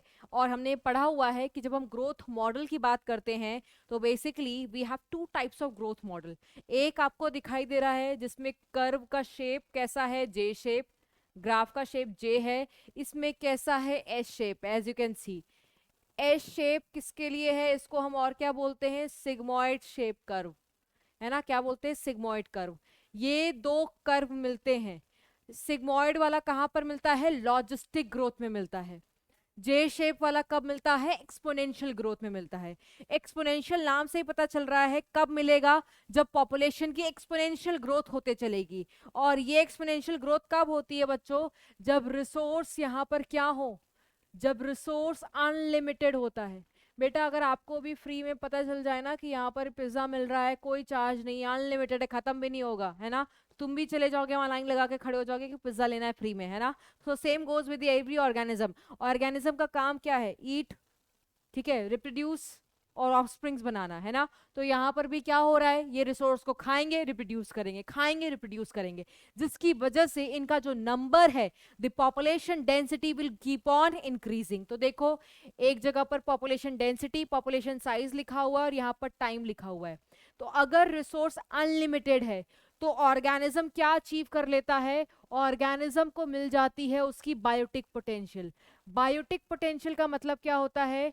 Biotic potential is the intrinsic rate of natural increase in the population of an organism. क्यों? क्योंकि रिसोर्स अनलिमिटेड है, खत्म होगा नहीं, ठीक है। तो पॉपुलेशन की जो साइज है वो बढ़ती ही चली जाएगी। और इतनी ज्यादा जब साइज बढ़ती है, इस जिस रेट से बढ़ती है, उसको हम क्या बोलते हैं? Biotic potential. तो क्वेश्चन ये भी आ सकता है कि बायोटिक पोटेंशियल किस ग्रोथ में आपको देखने को मिलेगा? तो that would be seen in exponential growth. Exponential growth कब देखने को मिलती है बच्चों? जब रिसोर्स क्या हो? अनलिमिटेड हो। शेप क्या होता है? J shape. और इसमें इस तरीके की ग्रोथ में बेटा इनको कोई मतलब नहीं है कि कैरिंग कैपेसिटी कहां पर है, ठीक है। जैसे फॉर एग्जांपल ये जो लाइन बनाई है, ये लाइन डिनोट करती है के। के क्या होता है? कैरिंग कैपेसिटी, मतलब नेचर की कितनी कैपेसिटी है कि वो ऑर्गेनिज्म को होल्ड कर सके। फॉर एग्जांपल आपके स्कूल में अगर एक क्लासरूम है, उसमें सिर्फ 50 डेस्क है ना, दैट मीन्स 50 कुर्सियां हैं, दैट मीन्स 50 बच्चे ही एकोमोडेट कर सकते हैं। आप 51 बच्चा जो 51 स्टूडेंट होगा आप उसको नहीं डाल सकते। वाई? बिकॉज उस क्लास की नेचुरल लिमिट है। सिमिलरली हमारी इकोसिस्टम में, नेचर में भी बच्चों एक लिमिट लगी हुई है। एक हद से ज्यादा नेचर होल्ड नहीं कर सकता स्पीशीज को। बट अगर इस तरीके का ग्रोथ कर्व चलेगा तो पॉपुलेशन की साइज कैरिंग कैपेसिटी को पार कर गई है, which is not good for the ecosystem. फिर इकोसिस्टम अपना अलग ही मेथड निकालता है और इंसानों को, स्पीशीज को मारना शुरू कर देता है। क्यों? मारना पड़ेगा ही ना, डेथ तो करवानी पड़ती है। क्यों? सो दैट वो स्टेबलाइज होकर के कहां पर आ सके? कैरिंग कैपेसिटी पर, है ना। तो ये वाला इतना अच्छा है नहीं, क्योंकि इसको कैरिंग कैपेसिटी से कोई मतलब ही नहीं है। भले एक nature for example 100 species accommodate कर सकता है, उसकी उतनी औकात है, बट पॉपुलेशन पहुंच चुका है 1000, तो this is not good for the environment, this is not good for the ecosystem as well as nature, है ना। On the other hand logistic growth curve में, एक लॉजिस्टिक को याद करो, थोड़ा ज्यादा लॉजिकल है। क्यों लॉजिकल है? क्योंकि ये क्या करता है, जो ग्रोथ का कर्व है वो देखो कैरिंग कैपेसिटी के अराउंड ही स्टेबल है। जब लगेगा कि हमारी पॉपुलेशन की साइज, जिसको हम एन से डिनोट करते हैं, अगर हमारी पॉपुलेशन की साइज कैरिंग कैपेसिटी तक पहुंच गई है, तो देखो और पॉपुलेशन डेंसिटी इंक्रीज नहीं हो रहा। मान लो एक नेचर सिर्फ 100 स्पीशीज ही कैरी कर सकता था, जैसे ही पॉपुलेशन डेंसिटी 100 स्पीशीज पर पहुंच जाएगी, उसकी साइज वो देखो आगे बढ़ना बंद कर दिया है, वो सैचुरेट कांस्टेंट हो गया है। इस फेज को क्या बोलते हैं? इस फेज को स्टेशनरी फेज बोलते हैं। तो क्वेश्चन पूछा जा सकता है बच्चों कि स्टेशनरी फेज कब आती है? तब आती है जब पॉपुलेशन की साइज कैरिंग कैपेसिटी तक पहुंच जाए, ठीक है। और इसी फेज को हम और क्या बोलते हैं? एसिम्प्टोट फेज बोलते हैं। क्या बोलते हैं? एसिम्प्टोट फेज, ठीक है। जब इतना बढ़ नहीं रहा है तो इसको क्या बोला जाता है? Lag phase. लैग मतलब कम है। जब एक्सपोनेंशियल इंक्रीज होता है तो इस फेज को एक्सपोनेंशियल फेज या एक्सेलरेशन फेज या लॉग फेज कहा गया है। जब कांस्टेंट की तरफ बढ़ते हैं इस फेज को डिसेलरेशन फेज कहा गया है। और जब कांस्टेंट हो जाते हैं उस फेज को स्टेशनरी या एसिम्प्टोट बोलते हैं। और ये कब होता है? जब रिसोर्स कैसी है? जब रिसोर्स लिमिटेड है। और वाकई में बच्चों नेचर में कोई चीज अनलिमिटेड नहीं है ना। चाहे स्पेस हो, चाहे फूड हो, एवरीथिंग इज लिमिटेड। और ऑर्गेनिज्म को उनके लिए कॉम्पीट करना पड़ता है ना। ऑर्गेनिज्म को कॉम्पीट करना पड़ता है। दैट मीन्स नेचर में ऐसा फैक्टर है जो कभी बायोटिक पोटेंशियल नहीं आने देगा। और उस फैक्टर को हम क्या बोलते हैं? उस फैक्टर को हम एनवायरमेंटल रेजिस्टेंस बोलते हैं। इन्वायरमेंटल रेजिस्टेंट रेजिस्ट करता है किसको? बायोटिक पोटेंशियल को। ये बायोटिक पोटेंशियल को नहीं आने देता। और बायोटिक पोटेंशियल नहीं आएगा तो पॉपुलेशन की साइज कैरिंग कैपेसिटी को पार नहीं करेगी। इसमें जो कर्व आता है that is dn/dt is equals to b minus D into N, ठीक है। जहां पर b माइनस डी को हम क्या लिखेंगे? b यहाँ पर birth, d for death rate, dn/dt is equals to rn। और r क्या है? Intrinsic rate of natural increase. Intrinsic rate of natural increase जिसको हम बायोटिक पोटेंशियल बोल रहे हैं, है ना। यहां पर फॉर्मूला क्या होता है? Equation dn/dt is equals to rn k minus n by K. जहां पर ये k माइनस n बाई के क्या है? k माइनस एन बाई के हमारा इन्वायरमेंटल रेजिस्टेंट है। वो इन्वायरमेंटल फैक्टर्स जो बायोटिक पोटेंशियल को आने नहीं देते हैं, ठीक है। तो देखते हैं बच्चों क्वेश्चन क्या पूछा हुआ है, उसके हिसाब से आंसर कर देंगे। क्वेश्चन पूछा है एक्सपोनेंशियल पॉपुलेशन ग्रोथ का। तो अभी तो हमने पढ़ा कि इसका ग्रोथ कर्व क्या होता है? dn/dt is equals to rn। ये गलत लिखा हुआ है यहाँ पर, देख सकते हो आप। ये उल्टा कर दिया है, ये यहाँ होना चाहिए, ये यहाँ, गलत, ठीक है। dn नहीं rn होगा। ओके, नेक्स्ट है the graphic presentation of age groups of population given here shows that population is। जब इस तरीके का एज पिरामिड है जहां पर यंगर की प्रपोर्शन ज्यादा है, ओल्डर की प्रपोर्शन कम है, तो हम बोलते हैं पॉपुलेशन ग्रो कर रही है, पॉपुलेशन एक्सपैंड कर रही है। ऐसे वाले को हम बोलते हैं इनका जो ग्रोथ रेट है वो पॉजिटिव है, ठीक है। So the population is increasing, the population is increasing. जैसे इंडिया की जो पॉपुलेशन ग्रोथ रेट है वो इसी शेप की है। और ये शेप आपको कैसा दिखाई दे रहा है? Triangular shape of age pyramid. और इसमें हम बोलते हैं कि पॉपुलेशन क्या कर रही है? ग्रोइंग है, इंक्रीजिंग है। और ग्रोथ रेट कैसा है? पॉजिटिव है, ठीक है। Next, which of the following is not use in organic farming? तो ग्लोमस इज अ माइकोराइजा, इंडोमाइकोराइजा, इसका इस्तेमाल करते हैं, ठीक है। पढ़ा है आपने माइक्रोब्स इन ह्यूमन वेलफेयर में कि माइकोराइजा, क्योंकि उसमें फंजाई इन्वॉल्व होता है, साइनोबैक्टीरिया, बैक्टीरियाज का इस्तेमाल करते हैं हम ऑर्गेनिक फार्मिंग के लिए। Why? Because they can be use as bio fertilisers. Oscillatoria एक बीजीए है, बीजीए को भी हम एज अ बायो फर्टिलाइजर का इस्तेमाल कर सकते हैं। दैट मीन्स ऑर्गेनिक फार्मिंग में इस्तेमाल कर सकते हैं। अर्थ वॉर्म बेटा आपने देखा होगा, इसको वर्मी कंपोस्टिंग में इस्तेमाल किया जाता है, ठीक है। कॉम्पोस्ट आपको बताया था डिग्रेडेड डिकम्पोस्ट पार्ट होता है एनिमल मेन्योर का, है ना, जिसको कॉम्पोस्ट को हम ऑर्गेनिक फार्मिंग में इस्तेमाल करते हैं। जब हम कॉम्पोस्ट तैयार करें वॉर्म्स के इस्तेमाल से, ठीक है, वॉर्म्स के इस्तेमाल से, कौन सा वॉर्म? अर्थ वॉर्म, तो उसको क्या बोलते हैं? Vermi compost. और उस फिनोमिना को वर्मी कंपोस्टिंग बोलते हैं। तो अर्थ वॉर्म भी अच्छा है हमारे सॉइल वगैरह के लिए, ऑर्गेनिक फार्मिंग के लिए। तो इन तीनों का आप इस्तेमाल कर सकते हो, इसका इस्तेमाल ऐसा हम नहीं करते हैं, ओके। नेक्स्ट चलते हैं, कौन सा parameter is used for founding population density of banyan tree? तो एक बैनियन ट्री और 200 पार्थेनियम का प्लांट्स का एग्जांपल लिया था एनसीईआरटी में। तो जब आपको एक पार्थेनियम बड़ा छोटा सा पौधा होता है बेटा, और आपने देखा भी होगा, अब बारिश का टाइम आ गया ना, आपको बहुत सारे ऐसे जंगली जंगली एक समझ लो इन्वेसिव होता है, ठीक है, कब्जा कर जाता है। आपने देखा होगा, शायद आपको पता नहीं है, पार्थेनियम होता है, मुझे भी नहीं पता होता था, बस पार्थेनियम एक दिन में, since my father is a biology teacher, तो उन्होंने मुझे बताया कि this is the parthenium, this is the carrot grass. Google करना, आपको पता चल जाएगा कैसा दिखता है ना। तो एनसीईआरटी में पार्थेनियम इज वेरी छोटा सा हर्ब, और उसको कंपेयर किया एक बड़े से विशाल बैनियन बरगद के पेड़ से। तो आपको खुद सोच के लग रहा है बैनियन इतना बड़ा, पार्थेनियम इतना छोटा, कैसे कंपेयर करें, इनके नंबर से कैसे पॉपुलेशन डेंसिटी निकालें। तो जब इतना आपको वेग रिजल्ट मिलता है, समझ में नहीं आता, तो नंबर्स पर मत देखो, नंबर्स तुम्हें सही पिक्चर नहीं देते हैं। इसमें हम क्या निकालते हैं, बायोमास, या जिसको क्या बोलते हैं परसेंटेज कवर, वेट निकालो, जिसका वेट ज्यादा उसकी पॉपुलेशन डेंसिटी ज्यादा। तो ऑब्वियसली बर्गर इतना विशाल है, उसकी एक टहनी का ही वेट निकालोगे ना, 200 पार्थेनियम को पार कर जाएगा। तो ऐसे मेथड को क्या बोलते हैं, पॉपुलेशन, सॉरी बायोमास मेथड।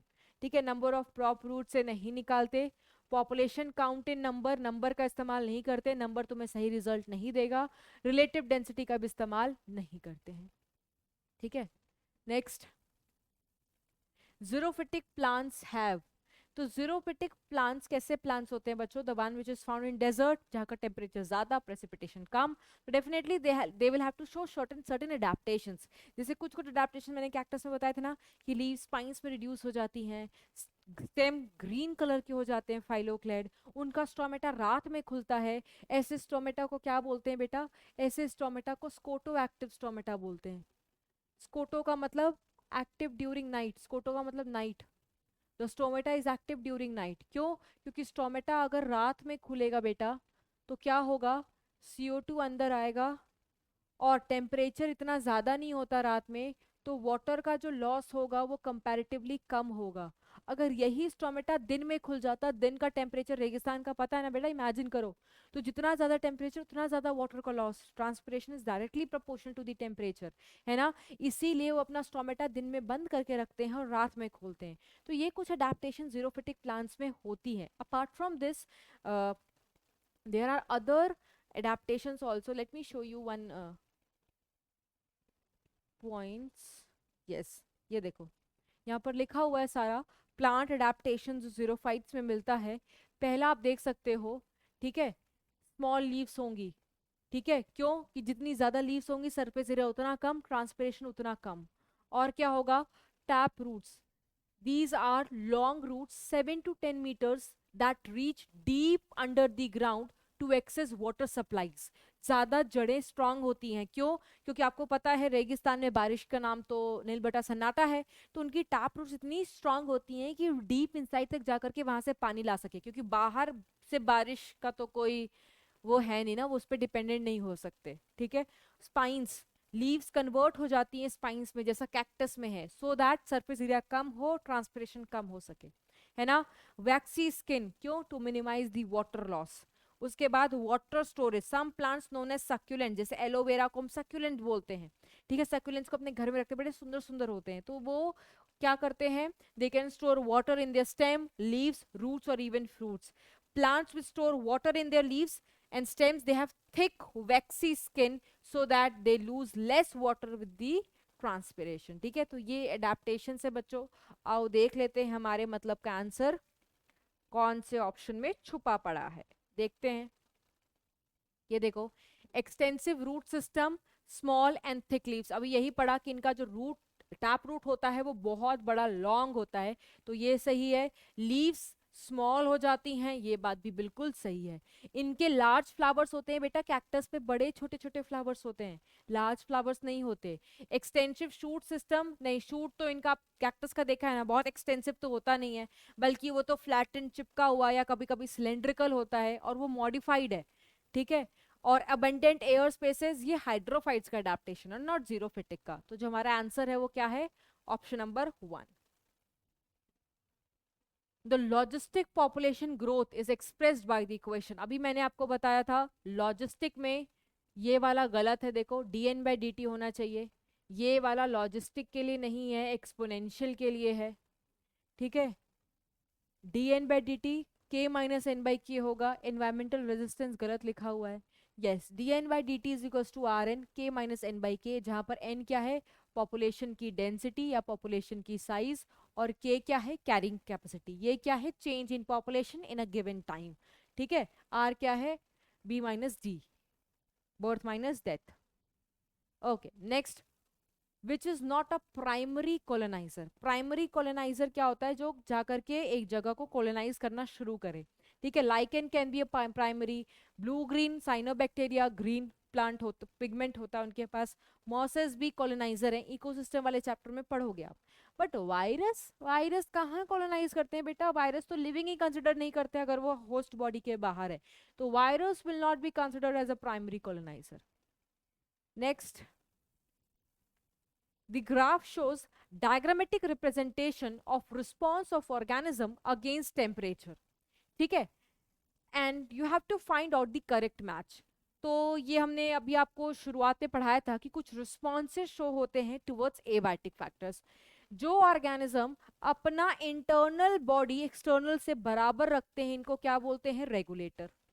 जो अपना इंटरनल टेम्परेचर चेंज करते जाते हैं with respect to external temperature, इनको क्या बोलते हैं, कन्फर्मर्स। जो दोनों कर सकते हैं, आधे टाइम तक रेगुलेट फिर कंफर्म, उनको क्या बोला जाता है, पार्शियल रेगुलेटर। ये एनसीईआरटी का डायग्राम है, पार्शियल रेगुलेटर। ठीक है, तो जो हमारे बर्ड्स और मैमल्स होते हैं, बर्ड्स और मैमल्स वो रेगुलेटर का एग्जाम्पल होते हैं।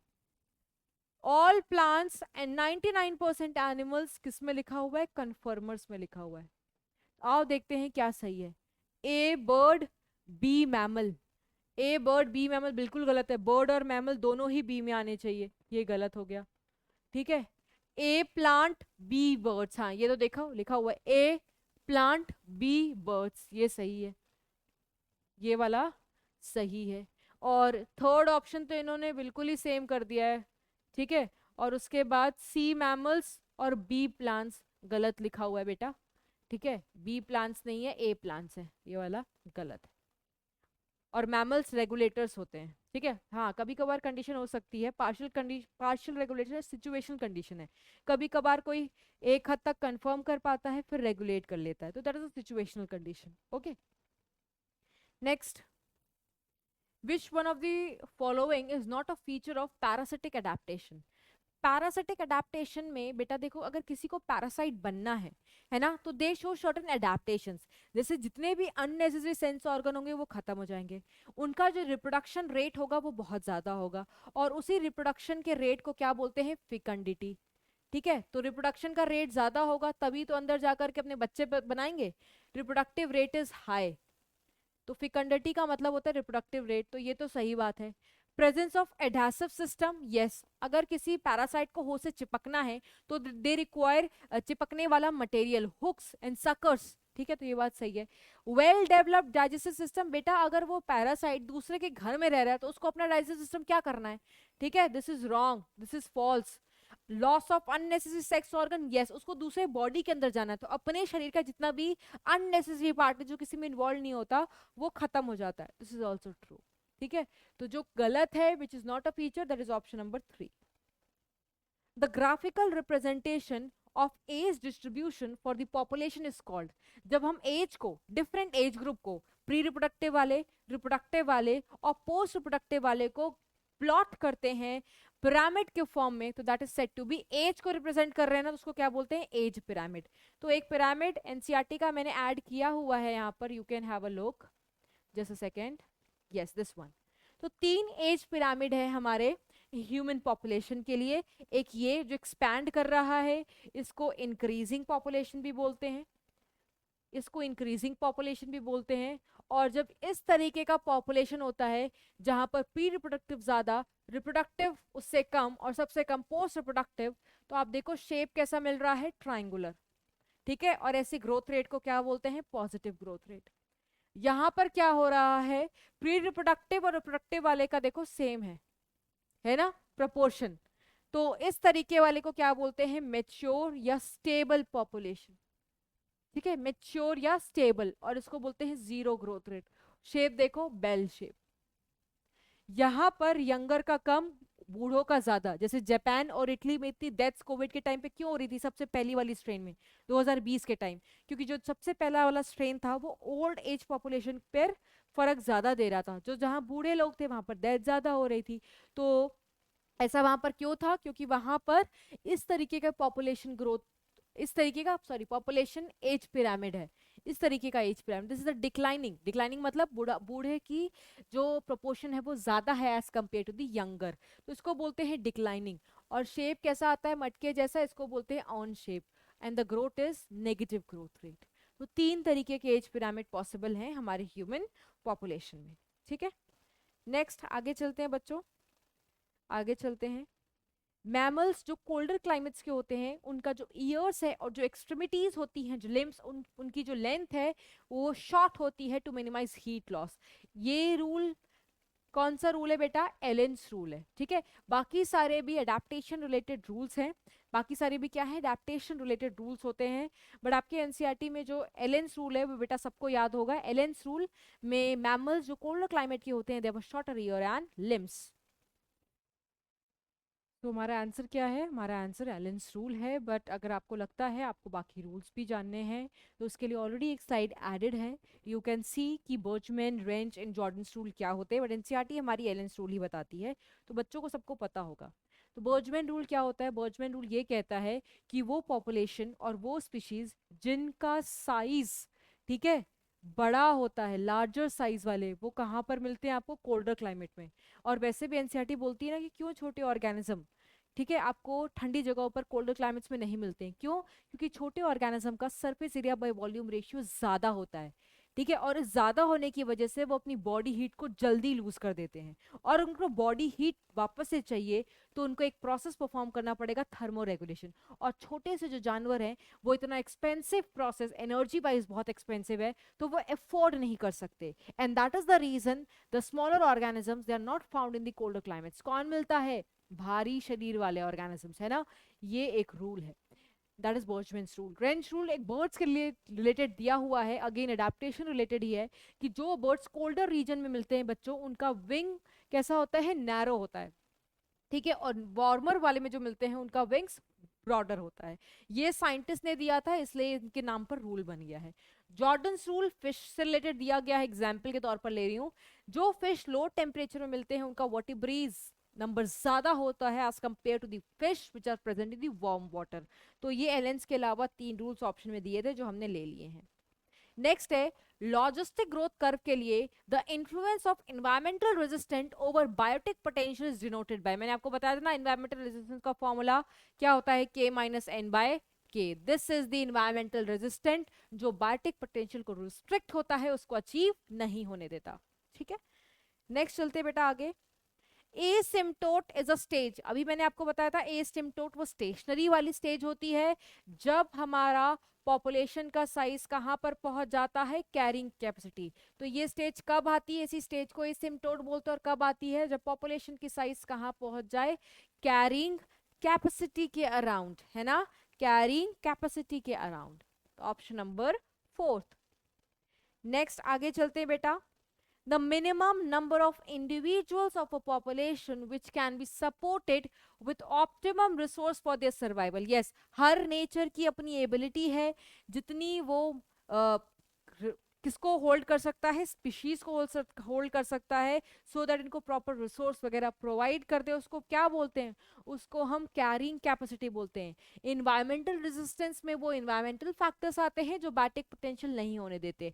बायोटिक पोटेंशियल क्या होता है, biotic potential the maximum number that goes on increasing and increasing by exploiting the unlimited resource, intrinsic rate of natural increase, that is said to be biotic potential.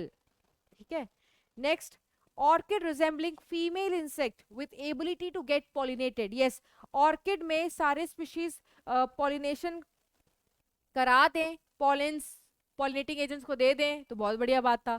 लेकिन कुछ orchid की species जो Mediterranean सी में रहते हैं वो बड़े smart होते हैं, और वो स्पीशीज है ओफायरिस। मैंने आपको वन शॉट लेक्चर में भी पढ़ाया हुआ है बच्चों, ओफायरिस इतना स्मार्ट ऑर्किड का स्पीशीज है कि वो अपने फ्लावर में एक फ्लावर को कन्वर्ट कर लेता है, जो देखने में बिल्कुल फीमेल बी की तरह होती है। मेल बी को ऐसा लगता है कि वो फीमेल बी है, और वो फीमेल समझ करके उसके पास आता है कि वो रिप्रोड्यूस करेगा, वो उससे कॉपीलेट करेगा, वो उससे मेट करेगा, बट वो बन जाता है बुद्धू। ठीक है, उसको मिल जाता है सेक्सुअल रिप्रोडक्शन में धोखा। इसीलिए इस फिनोमिना को बोलते हैं सेक्सुअल डिसीट। क्या बोलते हैं? Sexual deceit. ठीक है, डिसीट का मतलब धोखाधड़ी, उसका बन गया उल्लू, है ना। और ये ट्रू कॉपुलेशन तो है नहीं, इसलिए इसको सीडो कॉपुलेशन कहा जाता है। ठीक है, तो अब देख लो ऑप्शन में क्या है, सीडो कॉपुलेशन। ठीक है, सीडो कॉपुलेशन, पॉलिनेशन तो उसको मिल ही गई ना, ऑर्किड को और फायरिस को तो पॉलिनेशन मिल गई, क्योंकि मेल बी तो आया ही था। मेल बी को कुछ नहीं मिल रहा इन रिटर्न। ठीक है, खास जो उसको चाहिए था। यस। पार्थेनोजेनेसिस का मतलब क्या होता है बेटा? पार्थेनोजेनेसिस, जैसे अब ड्रोन्स, मेल ड्रोन्स बन जाते हैं, हनी भी बन जाती है विदाउट एनी फर्टिलाइजेशन, उसको बोलते हैं पार्थेनोजेनेसिस। मिमिक्री, जब आप मिमिक करते हो किसी और ऑर्गेनाइजेशन, तुम स्कूल टीचर्स की मिमिक्री करते हो, स्कूल क्या किसी भी टीचर्स की मिमिक्री करते हो, दैट इज मिमिक्री, है ना। सीडो पॉलिनेशन नहीं है, सीडो मीन्स फॉल्स होता है। नेक्स्ट है म्यूचुअलिज्म और proto cooperation can be represented as. तो म्यूचुअलिज्म और प्रोटो कोऑपरेशन मैंने शुरू में ही बता दिया था, दोनों का साइन प्लस प्लस है। वेयर प्रिडेशन एंड पैरासिटिज्म, दोनों का साइन क्या होता है? Plus minus. तो आंसर देख लो कहाँ है, ऑप्शन नंबर थर्ड में। ठीक है, नेक्स्ट, जब जब हम हाई ऑल्टीट्यूड पर जाते हैं, हम बीमार पड़ जाते हैं, we feel the sickness, that type of बीमार and that type of sickness is said to be altitude sickness, है ना। और ये क्यों होता है? मैम ने अभी आपको एग्जांपल लिया था ना एक जगह का, क्यों? क्योंकि वहां का pressure, atmospheric pressure is low, deficiency होती है ऑक्सीजन की, we are not able to breathe properly, body needs proper adaptation to it, the physiological adaptation, we need to acclimatise to the environment, फिर ठीक हो जाते हैं, है ना। तो वो क्या होता है? The answer would be low atmospheric pressure. High कहाँ होता है? समुद्र के नीचे, है ना, सी वाटर के नीचे, रिवर वाटर, जहां बहुत ज्यादा हाइट है, तो सबसे नीचे crushing pressure, the highest pressure होता है। ठीक है, next, earn shaped age pyramid is the feature of. Age pyramid में मैंने आपको एक बेल शेप दिखाया था, एक ट्राइंगल शेप दिखाया था, और मटके जैसा अर्न शेप दिखाया था। कब होता है वो होता है एक्सपैंडिंग पॉपुलेशन में। नहीं, एक्सपैंडिंग में आपको कौन सी पॉपुलेशन शेप मिलती है? ट्राइंगुलर। स्टेबल में आपको कौन सी मिलती है? Bell shape. अर्न में आपको कैसे मिलती है? ऐसी अर्न शेप। ठीक है, आंसर क्या हो जाएगा? Option number 3। Oh yes, then now we are done with the discussion of this chapter. बिल्कुल, जब आपको पता है बेटा आपके पास पेपर है लेक्चर प्लानर का, कम्युनिटी पे भी पोस्ट होता है, अगला लेक्चर हमारा इकोसिस्टम का होगा। प्लीज इकोसिस्टम का 1 शॉट लेक्चर्स अवेलेबल होंगे हमारे चैनल्स पर। टर्म 2 में वो नहीं था, तो आपको मेरा नहीं मिलेगा विजेता में, but yes we have lectures on NCERT वाला, you can see, you can visit, ठीक है, you can revise through it and then you can come for the ecosystem CUET वाले questions के लिए। ओके, सो नेक्स्ट लेक्चर में मिलते हैं बच्चों इकोसिस्टम वाले में, तब तक के लिए bye bye and take care everyone.